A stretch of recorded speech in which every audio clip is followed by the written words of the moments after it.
Hi hello ವೀಕ್ಷಕರೇ, ನಮಸ್ಕಾರ. So ನಾವಿವಾಗ ಬಂದಿದ್ದೀವಿ ಸೂಪರಾಗಿ ಟೇಸ್ಟಿ ಆದಂತಹ ಮಸಾಲೆ ಪುರಿ ಮನೆಯಲ್ಲೇ ಮಾಡ್ಕೊಂಡು ತಿಂದರೆ ಹೇಗಿರುತ್ತೆ, ತುಂಬ ರುಚಿಯಾಗಿರುತ್ತೆ. ಸೊ ನಾವೀಗ ಮಸಾಲೆ ಪುರಿ ಯಾವ ರೀತಿ ಮಾಡೋದು ಅಂತ ನೋಡೋಣ. ಮೊದಲಿಗೆ ಬಟಾಣಿ. ಸೊ ಈ ರೀತಿಯಾದಂತಹ ಬಟಾಣಿನ ನೀಟಾಗಿ ನೆನೆಸಿಡಬೇಕು. ಒಂದು 5 ರಿಂದ 6 ಅವರ್ ಆದರೂ ನೆನೆಸಿರಬೇಕು. ಆ್ಯಂಡ್ ಅದಕ್ಕೆ ಬೇಕಾಗಿರೋ ಐಟಮ್ಸ್ ಏನು ಅಂತ ನೋಡ್ತಾ ಇದ್ದೀರಲ್ಲ. ಸೊ ಇದೇನು ಇದೆ, ಪುದೀನ ಆಗಿರ್ಬೋದು, ಕಡಲೆಪಪ್ಪು, ಕೊತ್ತಂಬರಿ ಸೊಪ್ಪು, ಕಲ್ಲುವ ಅಂತ ಕರಿತೀವಿ, ಒಣಮೆಣ್ಸಿನ್ಕಾಯಿ ಅಥವಾ ಬ್ಯಾಡಗೆ ಮೆಣಸಿನ್ಕಾಯಿ, ಚಕ್ಕೆ, ಸ್ಟಾರು, ಲವಂಗ, ಸೊ ಬೆಳ್ಳುಳ್ಳಿ, ಶುಂಠಿ, ಕೊಬ್ಬರಿ, ಇದೇನೆಲ್ಲ ನೋಡ್ತಾ ಇದ್ದೀರಲ್ಲ, ಇಷ್ಟೂ ಸಹ ಮಸಾಲ ಪದಾರ್ಥಗೆ ನಾವು ತೆಗೆದಿಟ್ಕೋಬೇಕು.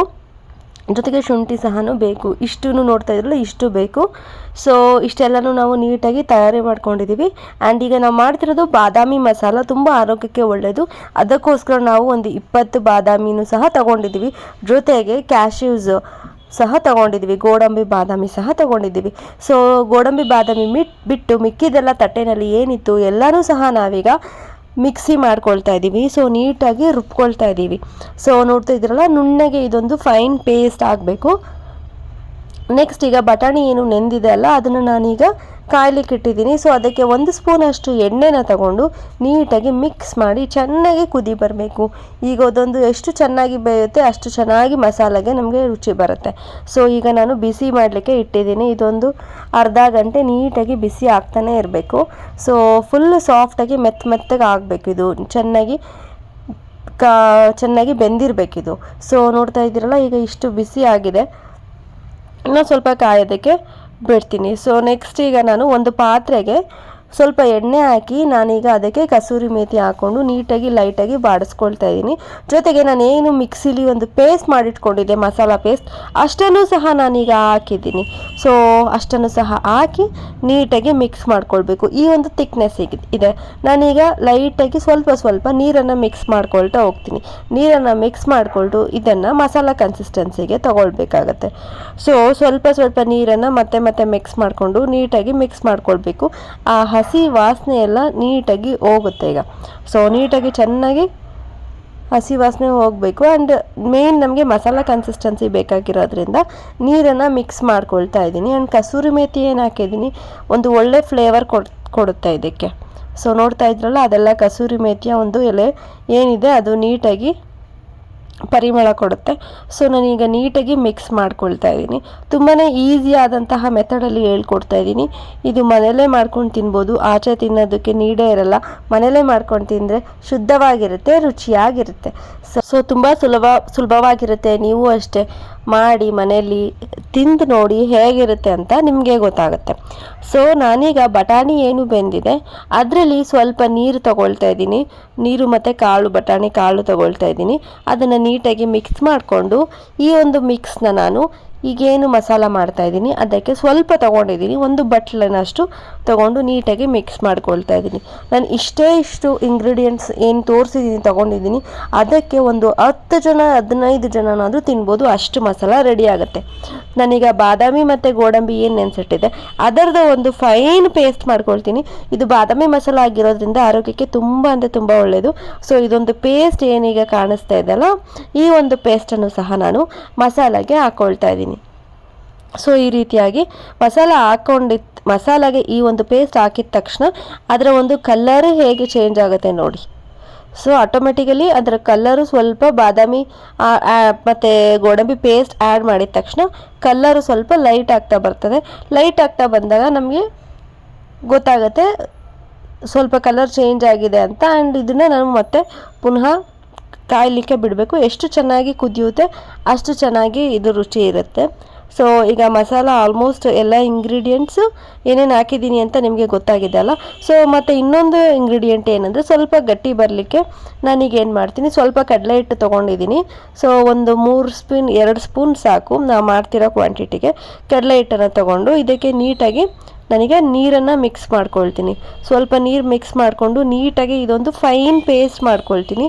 ಸೊ ಈ ರೀತಿಯಾಗಿ ಒಂದು ಫೈನ್ ಪೇಸ್ಟ್ ಮಾಡಿಕೊಂಡು ಆ ಒಂದು ಕಡಲೆ ಹಿಟ್ಟಿನ ನೀರನ್ನು ಇದಕ್ಕೆ ನಾನು ಮಿಕ್ಸ್ ಮಾಡ್ಕೊಳ್ತೀನಿ. ಸೊ ಇದೊಂದು ನೀಟಾಗಿ ಥಿಕ್ ಕನ್ಸಿಸ್ಟೆನ್ಸಿ ಬರುತ್ತೆ. ಸೊ ನೋಡ್ತಾ ಇದ್ರಲ್ಲ ಸ್ವಲ್ಪ ಗಟ್ಟಿ ಆಯಿತು. ಸ್ವಲ್ಪ ಗಟ್ಟಿ ಹಾಕ್ಲಿಕ್ಕೆ ಆಚೆ ಕಡೆ ಏನು ಮಾಡ್ತಾರೆ, ಮೈದಾ ಹಿಟ್ಟು ಗೋಧಿ ಹಿಟ್ಟೆಲ್ಲ ಬೆರೆಸ್ತಾರೆ. ಸೊ ಅದಕ್ಕಿಂತ ಕಡಲೆ ಹಿಟ್ಟು ತುಂಬ ಚೆನ್ನಾಗಿರುತ್ತೆ. ಆ್ಯಂಡ್ ಈಗ ಬಟಾಣಿ ನೋಡಿ ನಾನು ಎಷ್ಟು ಬೇಯಲಿಕ್ಕೆ ಬಿಡಬೇಕು ಅಂತ ಹೇಳಿದ್ನಲ್ಲ, ಇಷ್ಟು ನೀಟಾಗಿ ನುಣ್ಣಗಾಗಿದೆ. ಇಷ್ಟೊಂದು ಎಲ್ಲ ಸಿಪ್ಪೆ ಎಲ್ಲ ಬಿಳ್ಚ್ಕೊಂಡು ಒಳಗಡೆ ಬಟಾಣಿ ಬಂದಿದೆ. ಈ ರೀತಿಯಾಗಿ ಆದಾಗ್ಲೇ ಮಸಾಲೆ ಪುರಿ ರುಚಿಯಾಗಿರುತ್ತೆ. ಸೊ ನಮ್ಮ ಬಟಾಣಿ ರೆಡಿಯಾಗಿದೆ. ಆ್ಯಂಡ್ ಇಲ್ಲಿ ಮಸಾಲನೂ ಅಷ್ಟೇ ಎಷ್ಟು ಕುದಿ ಬರ್ತಾ ಇದೆ ನೋಡಿ, ನೀಟಾಗಿ ಕುದ್ದಷ್ಟು ಇದು ರುಚಿ ಜಾಸ್ತಿ.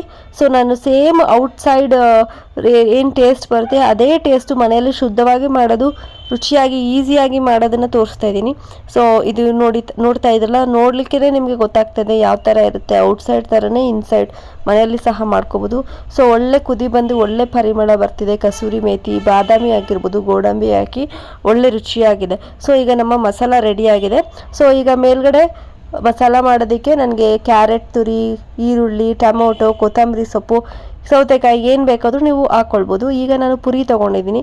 ಪೂರಿನ ನೀಟಾಗಿ ಅಪ್ಪಚ್ಚಿ ಮಾಡಿ ಈ ಥರ ಪುಡಿ ಪುಡಿ ಮಾಡಿ, ಸೊ ಅದರ ಮೇಲೆ ಸ್ವಲ್ಪ ಬಟಾಣಿ ಏನು ರೆಡಿಯಾಗಿದೆ ಅದನ್ನು ಹಾಕ್ಕೊಳ್ತಾ ಇದ್ದೀನಿ.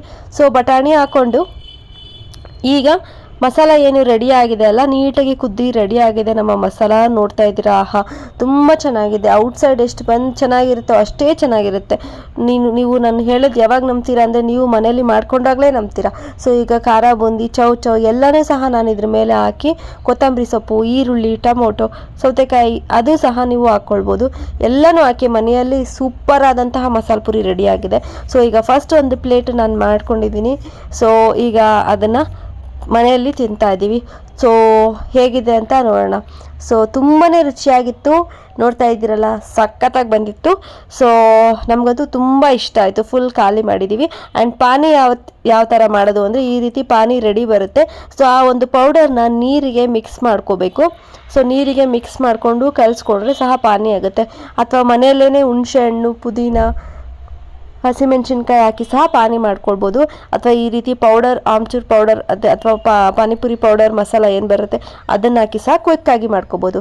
ಸೊ ಈಗ ಮಸಾಲ ಇನ್ನೂ ಇಷ್ಟು ಮಿಕ್ಕಿದೆ. ನಾನು ಹೇಳ್ದಂಗೆ 15 ಜನ ತಿನ್ನುವಷ್ಟು ಮಸಾಲ ರೆಡಿಯಾಗಿದೆ. ಈಗ ಅಷ್ಟು ಕ್ವಾಂಟಿಟಿಲಿ ಈಗ ತುಂಬ ಚೆನ್ನಾಗಿದ್ದಿದ್ದ ಕಾರಣದಿಂದ ನಾವು 2ನೇ ಪ್ಲೇಟ್ ಸಹ ನಾವು ಮನೇಲಿ ಮಾಡ್ಕೊಳ್ತಾ ಇದ್ದೀವಿ. ಸೊ ನೋಡ್ತಾ ಇದ್ದೀರಲ್ಲ, ಸೊ ಇದು 2ನೇ ಸಲ ಪ್ಲೇಟಲ್ಲಿ ಹಾಕ್ಕೊಂಡು ಮತ್ತೆ ತಿಳ್ತಾ ಇದ್ದೀವಿ. ಅಂದರೆ ನೀವೇ ಅರ್ಥ ಮಾಡ್ಕೊಳ್ಳಿ ಎಷ್ಟು ಚೆನ್ನಾಗಿ ಬಂದಿದೆ ಮಸಾಲೆ ಪುರಿ ಅಂತ. ಸೊ ಪೂರಿ ಹಾಕ್ಕೊಂಡು, ಬಟಾಣಿ ಹಾಕ್ಕೊಂಡು, ಮಸಾಲೆ ಹಾಕ್ಕೊಂಡು, ಅದ್ರ ಮೇಲೆ ಈ ಸಲ ಸ್ವಲ್ಪ ಖಾರದ ಪುಡಿ, ಧನಿಯಾ ಪುಡಿ, ಗರಂ ಮಸಾಲ ಪೌಡರ್ ಎಲ್ಲನೂ ಉದುರಿಸಿ, ಟೊಮೊಟೊ, ಈರುಳ್ಳಿ, ಚೌ ಖಾರ ಬೂಂದಿ, ಕ್ಯಾರೆಟ್ ಎಲ್ಲನೂ ಹಾಕಿ ಸೆಕೆಂಡ್ ಪ್ಲೇಟ್ ಸಹ ನಾವು ಹಾಕ್ಕೊಳ್ತಾ ಇದ್ದೀವಿ. ಇದನ್ನು ಅಷ್ಟೇ ಫುಲ್ ಖಾಲಿ ಮಾಡಿದ್ದೀವಿ. ಸೊ ಮಿಕ್ಕಿದ್ದು ಎಲ್ಲನೂ ಸೇರಿ ಖಾಲಿ ಮಾಡಿ ಅಕ್ಕಪಕ್ಕ ಮನೆಯವ್ರಿಗೂ ಸಹ ಕೊಟ್ಟಿದ್ದೀವಿ. ಸೊ ತುಂಬಾ ಚೆನ್ನಾಗಿ ಬಂದಿತ್ತು. ತುಂಬ ಅಂದರೆ ತುಂಬಾ ಚೆನ್ನಾಗಿ ಬಂದಿತ್ತು. ಟೇಸ್ಟಿಯಾಗಿತ್ತು, ತುಂಬ ಚೆನ್ನಾಗಿತ್ತು, ಶುದ್ಧವಾಗಿತ್ತು, ರುಚಿಯಾಗಿತ್ತು. ಸೊ ನೀವು ಅಷ್ಟೇ ಈ ಮಸಾಲ ಪೂರಿನ ತಪ್ಪದೇ ಟ್ರೈ ಮಾಡಿ. ಆ್ಯಂಡ್ ಎಸ್ಪೆಷಲಿ ಬಾದಾಮಿ ಹಾಕಲೇಬೇಕು, ಆವಾಗಲೇ ರುಚಿ ತುಂಬ ಚೆನ್ನಾಗಿರುತ್ತೆ. ಬಾದಾಮಿ ಮಸಾಲ ಅಂತ ಕರಿತಾ ಇದ್ದೀವಿ ಇದನ್ನು. ಸೊ ಬಾದಾಮಿ ಹಾಕೋದ್ರಿಂದ ಒಳ್ಳೆ ರುಚಿಯಾಗಿತ್ತು. ಸೊ ನೀವು ಅಷ್ಟೇ ಮನೆಯಲ್ಲಿ ಇದನ್ನು ಟ್ರೈ ಮಾಡಿ ಹೇಗಿದೆ ಅಂತ ಹೇಳಿ. ಆ್ಯಂಡ್ ನಮ್ಮ ಚಾನಲ್ಗೆ ಸಬ್ಸ್ಕ್ರೈಬ್ ಆಗೋದನ್ನು ಮರಿಬೇಡಿ. ಥ್ಯಾಂಕ್ ಯು ವೀಕ್ಷಕರೇ.